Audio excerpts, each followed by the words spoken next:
ਸਤਨਾਮ ਸ੍ਰੀ ਵਾਹਿਗੁਰੂ ਸਾਹਿਬ ਜੀ। ਗਰਭ ਕਰਤ ਹੈ ਦੇਹ ਕੋ, ਬਿਨਸੈ ਛਿਨ ਮੈਂ ਮੀਤ। ਜਹ ਪ੍ਰਾਨੀ ਹਰ ਜਸ ਕਹਿਓ, ਨਾਨਕ ਤਹ ਜਗ ਜੀਤ। ਵਾਹਿਗੁਰੂ ਜੀ ਕਾ ਖਾਲਸਾ, ਵਾਹਿਗੁਰੂ ਜੀ ਕੀ ਫਤਿਹ। ਗੁਰੂ ਪਿਆਰੇ, ਗੁਰੂ ਰੂਪ ਖਾਲਸਾ ਸਾਧ ਸੰਗਤ ਜੀਓ, ਸਤਿਗੁਰੂ ਗੁਰੂ ਗਰੀਬ ਨਵਾਜ਼ ਤੇਗ ਬਹਾਦਰ ਮਹਾਰਾਜ ਜੀ ਦੇ ਪਾਵਨ ਪਵਿੱਤਰ ਮੁਖਾਰਬਿੰਦ ਤੋਂ ਉਚਾਰਨ ਕੀਤਾ ਹੋਇਆ ਇਹ ਪਾਵਨ ਸ਼ਲੋਕ ਆਪ ਜੀ ਨੇ ਸਰਵਣ ਕੀਤਾ ਹੈ। ਸਤਿਗੁਰੂ ਸੱਚੇ ਪਾਤਸ਼ਾਹ ਜੀ ਕਿਰਪਾ ਕਰ ਰਹੇ ਹਨ। ਹੇ ਪਿਆਰਿਆ, ਉਸ ਵਾਹਿਗੁਰੂ ਨਿਰੰਕਾਰ ਨੇ ਇਸ ਸੰਸਾਰ ਦੇ ਅੰਦਰ ਜੋ ਆਤਮਾ ਰੂਪੀ ਅੰਸ਼ ਇਸ ਸਰੀਰ ਰੂਪੀ ਢਾਂਚੇ ਦੇ ਅੰਦਰ ਢਾਲ ਕਰਕੇ ਤੈਨੂੰ ਪੈਦਾ ਕੀਤਾ। ਕੇਵਲ ਇਸ ਸਰੀਰ ਦਾ ਹੀ ਮਾਣ, ਇਸ ਸਰੀਰ ਦਾ ਹੀ ਹੰਕਾਰ, ਇਹਦੇ ਉੱਪਰ ਹੀ ਗਰਭ ਕਰੀ ਜਾ ਰਿਹਾ ਹੈ। ਪਰ ਜਦੋਂ ਵਾਹਿਗੁਰੂ ਦਾ ਸੱਦਾ ਆ ਜਾਣਾ ਹੈ ਤੇ ਇਹ ਤੇਰਾ ਸਰੀਰ ਜਿਹਦੇ ਉੱਪਰ ਮਾਣ ਕਰਦਾ ਹੈ ਮਿੱਟੀ ਦੀ ਢੇਰੀ ਵਾਂਗ ਢਹਿ ਜਾਣਾ। ਤੇ ਸਤਿਗੁਰੂ ਸੱਚੇ ਪਾਤਸ਼ਾਹ ਅੱਗੇ ਕਿਰਪਾ ਕਰ ਰਹੇ ਹਨ। ਸਮਾਂ ਰਹਿੰਦਿਆਂ ਇਸ ਸਰੀਰ ਦੇ ਤੰਦਰੁਸਤ ਹੁੰਦਿਆਂ ਆਪਣੇ ਜੀਵਨ ਦੇ ਸਵਾਸਾਂ ਦੀ ਪੂੰਜੀ ਨੂੰ ਭੋਗਦਿਆਂ ਜਿਸ ਪ੍ਰਾਣੀ ਨੇ ਵੀ ਉਸ ਵਾਹਿਗੁਰੂ ਨਿਰੰਕਾਰ ਦੇ ਨਾਮ ਨੂੰ ਧਿਆ ਲਿਆ, ਉਹਦਾ ਜਸ ਕਰ ਲਿਆ, ਉਹਨੂੰ ਗਾਇਆ, ਭਾਈ ਉਹੀ ਪ੍ਰਾਣੀ ਇਸ ਸੰਸਾਰ ਤੋਂ ਮੁਕਤ ਹੋ ਗਿਆ। ਫਿਰ ਸਮਾਂ ਹੱਥ ਨਹੀਂ ਆਉਣਾ। ਇਹੀ ਸਮਾਂ ਹੈ ਉਸ ਵਾਹਿਗੁਰੂ ਦੇ ਨਾਮ ਦੀ ਸਿਮਰਤੀ ਦੇ ਵਿੱਚ ਜੁੜ ਜਾਣ ਦਾ। ਸੋ ਸਤਿਗੁਰੂ ਗੁਰੂ ਤੇਗ ਬਹਾਦਰ ਮਹਾਰਾਜ ਜੀ ਦੇ ਜੀਵਨ ਦੇ ਅਨੇਕ ਪੱਖਾਂ ਦੇ ਵਿੱਚੋਂ ਬਹੁਪੱਖੀ ਸਤਿਗੁਰੂ ਮਹਾਰਾਜ ਜੀ ਦੀ ਸ਼ਖਸੀਅਤ ਦੇ ਨਾਲ ਸੰਬੰਧਿਤ ਅਨੇਕਾਂ ਪ੍ਰਕਾਰ ਦੇ ਕੌਤਕ ਸਤਿਗੁਰੂ ਮਹਾਰਾਜ ਜੀ ਨੇ ਸੰਸਾਰ ਦੇ ਉੱਪਰ ਵਰਤਾਏ, ਜਿਨ੍ਹਾਂ ਦੇ ਵਿੱਚੋਂ ਇੱਕ ਸਾਖੀ, ਇੱਕ ਕੌਤਕ ਆਪ ਸੰਗਤਾਂ ਦੇ ਨਾਲ ਅੱਜ ਆਪਾਂ ਸਾਂਝਾ ਕਰਨ ਜਾ ਰਹੇ ਹਾਂ। ਸਤਿਗੁਰੂ ਗੁਰੂ ਤੇਗ ਬਹਾਦਰ ਮਹਾਰਾਜ ਸੱਚੇ ਪਾਤਸ਼ਾਹ ਜੀ ਨਾਮ ਸਿਮਰਨ ਦੇ ਖਜ਼ਾਨੇ, ਉਸ ਨਿਰੰਕਾਰ ਅਦੁੱਤੀ ਪਰਮਾਤਮਾ ਦਾ ਸਰੂਪ ਜੋ ਸਭ ਸੰਗਤਾਂ ਨੂੰ ਤਾਰਨ ਵਾਸਤੇ ਸੰਸਾਰ ਦੇ ਉੱਪਰ ਸੰਗਤ ਜੀ ਪ੍ਰਗਟ ਹੋਏ। ਤੇ ਸਤਿਗੁਰੂ ਸੱਚੇ ਪਾਤਸ਼ਾਹ ਜੀ ਦੇ ਪਰਥਾਏ ਗੁਰੂ ਕਲਗੀਧਰ ਪਿਤਾ ਮਹਾਰਾਜ ਸੱਚੇ ਪਾਤਸ਼ਾਹ ਜੀ ਨੇ ਅਰਦਾਸ ਦੇ ਵਿੱਚ ਬਚਨ ਕੀਤਾ ਹੈ, ਤੇਗ ਬਹਾਦਰ ਸਿਮਰਿਐ ਘਰ ਨੌ ਨਿਧ ਆਵੈ ਧਾਇ। ਸਤਿਗੁਰੂ ਮਹਾਰਾਜ ਜੀ ਦਾ ਕੇਵਲ ਨਾਮ ਲੈਣ ਮਾਤਰ ਹੀ, ਸਿਮਰਨ ਕਰਨ ਮਾਤਰ ਹੀ, ਧਿਆਨ ਧਰਨ ਮਾਤਰ ਹੀ ਨੌ ਨਿਧੀਆਂ ਆਪ ਜੀ ਦੇ ਘਰ ਦੇ ਵੱਲ ਨੂੰ ਧਾਵਾ ਬੋਲ ਕਰਕੇ ਆ ਜਾਂਦੀਆਂ ਨੇ। ਨੌ ਨਿਧ ਆਵੈ ਧਾਇ।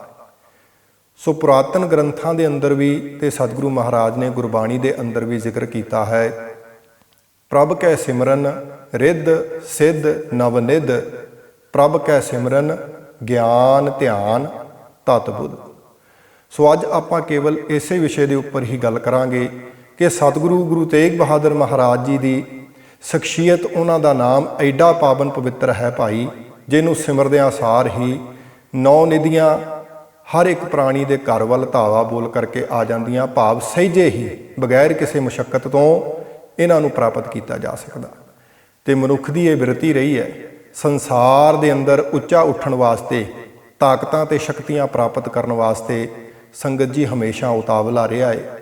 ਤੇ ਸਤਿਗੁਰੂ ਮਹਾਰਾਜ ਜੋ ਰਿੱਧੀਆਂ ਸਿੱਧੀਆਂ ਨਿਧੀਆਂ ਦੇ ਖਜ਼ਾਨੇ ਨੇ, ਉਹਨਾਂ ਦਾ ਨਾਮ ਲੈਣ ਮਾਤਰ ਹੀ ਭਾਈ ਇਹ ਤਾਕਤਾਂ, ਇਹ ਬਰਕਤਾਂ ਪ੍ਰਾਪਤ ਹੋ ਜਾਇਆ ਕਰਦੀਆਂ। ਸੋ ਸਤਿਗੁਰੂ ਸੱਚੇ ਪਾਤਸ਼ਾਹ ਗੁਰੂ ਤੇਗ ਬਹਾਦਰ ਮਹਾਰਾਜ ਜੀ ਦਾ ਨਾਮ ਲੈਣ ਮਾਤਰ ਹੀ 9 ਪ੍ਰਕਾਰ ਦੀਆਂ ਨਿਧੀਆਂ ਮਨੁੱਖ ਨੂੰ ਪ੍ਰਾਪਤ ਹੋ ਜਾਂਦੀਆਂ ਨੇ, ਜਿਨ੍ਹਾਂ ਦਾ ਉਲੇਖ ਵਿਸਥਾਰ ਰੂਪ ਦੇ ਵਿੱਚ ਪੁਰਾਤਨ ਗ੍ਰੰਥਾਂ ਵਿੱਚ ਕੀਤਾ ਹੋਇਆ। ਪਹਿਲੇ ਰੂਪ ਦੇ ਵਿੱਚ ਆਪਾਂ ਗੱਲ ਕਰੀਏ, ਪਹਿਲੀ ਨਿਧੀ ਹੈ ਪਦਮ ਨਿਧੀ, ਦੂਸਰੀ ਨਿਧੀ ਗਿਣੀ ਗਈ ਹੈ ਮਹਾਪਦਮ ਨਿਧੀ, ਤੀਸਰੀ ਨਿਧੀ ਸੰਗਤ ਜੀ ਗਿਣੀ ਹੈ ਸੰਖ, ਤੇ ਚੌਥੇ ਨੰਬਰ ਦੇ ਉੱਪਰ ਆ ਕਰਕੇ ਕੁੰਭ ਨਿਧੀ ਦਾ ਜਿਹੜਾ ਉਹ ਜ਼ਿਕਰ ਆਉਂਦਾ ਹੈ।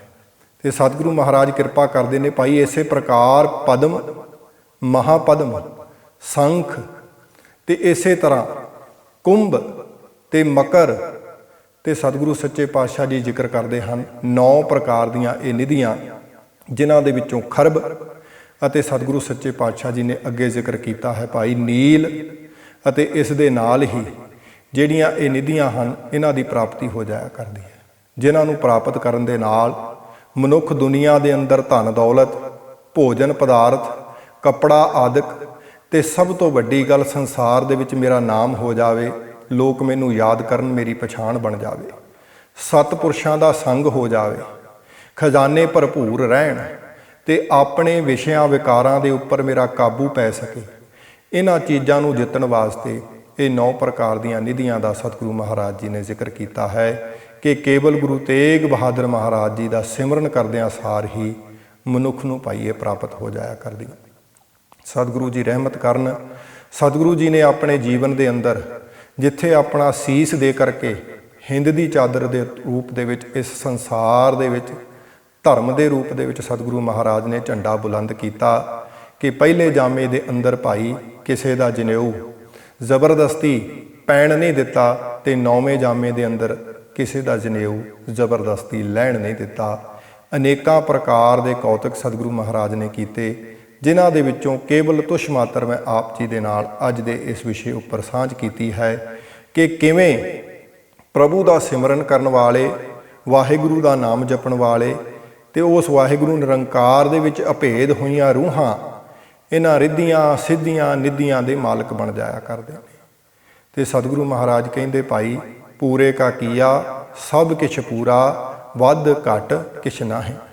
ਜ਼ਿਕਰ ਆਇਆ ਹੈ ਤੇ ਸਤਿਗੁਰੂ ਮਹਾਰਾਜ ਕਹਿੰਦੇ ਨੇ ਕਿ ਮਨੁੱਖ ਸੰਸਾਰ ਦੇ ਅੰਦਰ ਜਿਨ੍ਹਾਂ ਤਾਕਤਾਂ, ਜਿਨ੍ਹਾਂ ਬਰਕਤਾਂ, ਜਿਨ੍ਹਾਂ ਰਿੱਧੀਆਂ, ਜਿਨ੍ਹਾਂ ਸਿੱਧੀਆਂ, ਜਿਨ੍ਹਾਂ ਨਿੱਧੀਆਂ ਦੇ ਪਿੱਛੇ ਦੌੜਦਾ ਹੈ, ਉਹ ਗੁਰਸਿੱਖਾ ਤੇਰੇ ਗੁਰੂ ਦੇ ਚਰਨਾਂ ਦੀਆਂ ਦਾਸੀਆਂ ਹਨ ਤੇ ਕੇਵਲ ਨਾਮ ਲੈਣ ਮਾਤਰ ਹੀ ਸਤਿਗੁਰੂ ਮਹਾਰਾਜ ਕਹਿੰਦੇ ਕਿ ਇਹ ਬਰਕਤਾਂ ਪ੍ਰਾਪਤ ਹੋ ਜਾਇਆ ਕਰਦੀਆਂ ਹਨ।